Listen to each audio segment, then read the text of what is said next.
to go over what I think the starting lineup for Baylor women's basketball is and break down the roster some, as well as like the conference slate has been set a while back now.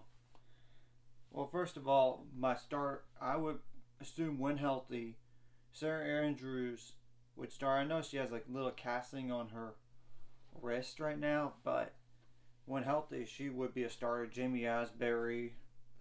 I would also say Asia Blackwell and Dre Edwards, the transfers from Missouri and Kentucky, respectively. But then it comes down to the fifth, which is a hard one. I do believe Kaylin Bickle earns the right by me as a starter, but I know it's going to be some rotation early on. I mean, I could name Dariana Leah Page Buggs as a starter. Jenna Van Guyden potentially is up there, as well as like Jaden Owens, Bella Fenton Leroy, maybe even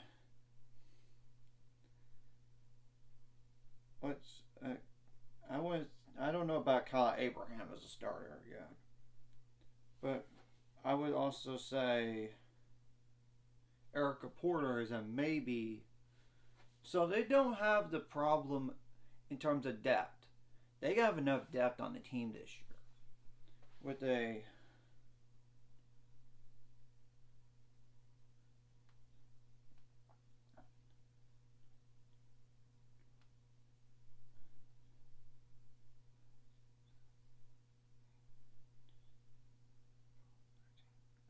13-player roster. So they don't have that issue anymore. I also know for right now that Kendra Gillespie has something on her knee, like a hyperextension. So she has like a brace thing on her knee right now. And keep in mind, I know coming out of high school, like a year ago, she was dealing with an ACL. So I know that's for sure. So to break down the roster even better, Jenna Van Guyden is a transfer from Stanford. That's 5'6" at guard. No, she probably could play the point if needed. Deanna Leah-Page Buggs is a guard slash forward, number 5. Jen Van Guyden is number 4, by the way. She's a freshman, but that's pretty good to have a guard slash a forward that's tall. I mean, Jaden Owens is obviously a 5'7" guard. That's a senior, number 10. And she was from UCLA originally prior to that 2021, 2022. And she does have another year of eligibility, I believe. I believe she does after this year.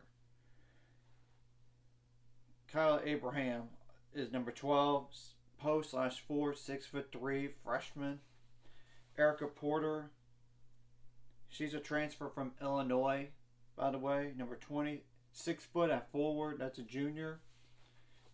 So, also Jamie Asbury is number 21. She's a 5'5" guard. That's a grad student.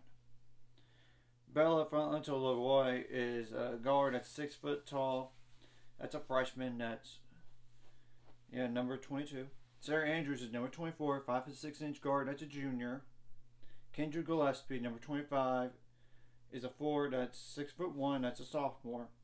They got a junior college transfer from Eastern Arizona College, and Katarina Ferreira. That's 6 foot at guard. She's a junior. I believe she does have another year of eligibility. She's number 30. Asia Blackwell, number 33, guard. That's a 5'11" tall. That's a senior, and I believe she does have another year of eligibility as well, if she so chooses. Granted. Dre Edwards, number 44. That's a 6 foot forward. That's a redshirt senior, but I believe she does have another year eligibility because of COVID. I mean, it's a thing still.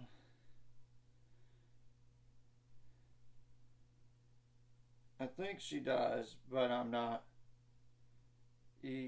Yes, she does. So, and then obviously Kaylin Bickle is number 51. A 6'1" 1" forward. That's a grad student. So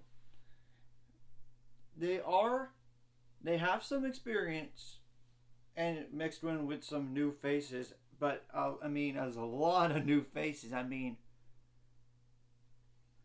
like 4 freshmen and 4 transfers, 8 new faces on the team this year. So I'm not so worried about the depth now this year. I'm not worried. They're gonna have time to figure that out on terms of starters anyway, because they have some games to play with. I mean, in the non-con, the first true test, of course, I know it's not on a conference game, but it's Maryland, November 20th. Then they go to, after that game, the Gulf Coast Showcase. And they might play an NCAA. They're going to probably play like 2 NCAA tournament teams likely there. But the first conference game is December 31st. We don't know what time. But the first true road game, not neutral site, but road game, is January 3rd against Oklahoma. Then the following game is another road game, January 7th. We don't know the times on these yet, granted, on some of these. Then it's January 11th is Oklahoma State here. They have a new head coach, so I don't think they're going to be as good. They're probably rebuilding. West Virginia is at West Virginia January 15th at 2 p.m. And they have a new head coach as well who was at South Dakota that beat us, mind you. But I think that might be still a rebuilding project. But Kansas and Oklahoma, those 2 teams are top and half elite teams for me. TCU is more like bottom half, if I'm being completely honest. Then Kansas State, January 18th. I would have put them potentially, and Waco, I would have put them potentially the top half of the league, but with the news of Noah Ayoka-Lee, they might be the 6th best team in the conference or 7th best. I don't know how good they're going to be, to be honest. I'm not sure. Then January 22nd against Texas at 4 p.m. Central Time in Waco. Then at Texas Tech, January 28th, 2 p.m. Central Time. Then February 1st is Kansas, but in Waco this time. February 4th is at Iowa State. Iowa State's a good team. This year, at 5 p.m. Central Time on ESPNU, the Texas game, by the way, is on ESPN2. The West Virginia one is on ESPNU as well. But I would assume for the others it's ESPN Plus, or unknown right now. I don't know. Anyway, now Oklahoma, February 7th. That's a team that's dangerous. Yeah, like I said, I already mentioned them being dangerous. February 11th is Oklahoma State, but in Stillwater. Then February 15th is Kansas State, but in Manhattan this time.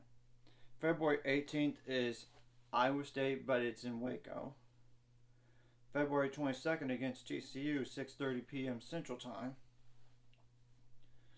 Texas Tech, but in Waco, February 25th. Unknown right now. But Texas at Texas, February 27th, 6 p.m. Central Time on ESPN2. And the last game is West Virginia, but in Waco this time, March 4th. I do expect this team to improve. They're going to have more depth. They have a lot more depth than last year and more quality depth. I mean, I don't think there's like a huge drop off compared to last year. And they're going to use more than 2 players off the bench this year. They probably could use up to 3 or 4, maybe 5 is pretty hard to do on a regular basis. But if there's blowouts, of course, they're going to clear the bench more. But I'm just saying. So, I'm just going to say this. They will be, this is not like a daunting conference slate. Though there are some good teams in there. Don't get me wrong. I mean, there's Iowa State, Texas, but Oklahoma, I mean, they have, it's more like February 1st to February 7th, it's hard 3-game stretch. That's a hard 3-game stretch right there, in my opinion. Obviously, you got back-to-back road games against quality opponents, against Oklahoma and Kansas earlier, January 3rd and January 7th. So at least it's a little more spread out, honestly, if I'm being honest. So it's not like a lot of hard games in there at once. So I'm definitely excited for the year for them.